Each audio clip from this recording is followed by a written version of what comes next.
પોતાના કર્મચારીઓ માટે 8મું પગાર પંચ રચવાની જાહેરાત કરનાર ભારતનું જે છે પહેલું રાજ્ય કયું બન્યું છે? 1 જાન્યુઆરી 2026 થી જે છે સાહેબ 8મા પગાર પંચની જે છે ચર્ચાઓ સ્ટાર્ટ થઈ ચૂકી છે. તો ગુજરાત છે, ઉત્તર પ્રદેશ છે, આસામ છે, કર્ણાટક છે. કયો જવાબ આની અંતર્ગત સાચો આવશે? તો આમાં જવાબ સાચો આવશે સાહેબ આસામ. તો આસામ 1 જાન્યુઆરી 2026 ના રોજ 7મા પગાર પંચની જે છે મુદત પૂરી થાય તે પહેલા જે છે ફટાફટથી આગળ વધે છે.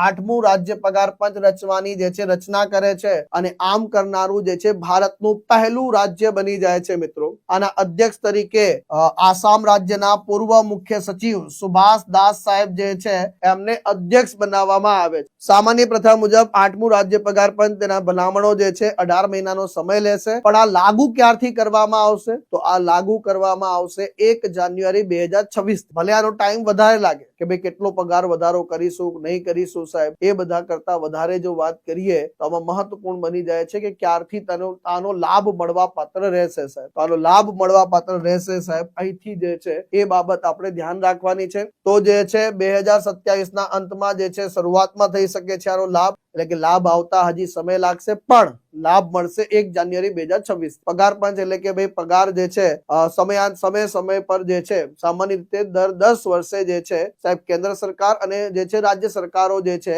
એ પોતાના કર્મચારીઓ માટે જે છે પગાર ભથ્થા એક પ્રકારનું ઇન્ક્રીમેન્ટ જે છે વિચારે છે. આ ઇન્ક્રીમેન્ટ જે છે અલગ અલગ ફેક્ટર્સના આધાર પર નક્કી કરવામાં આવતું હોય છે સાહેબ.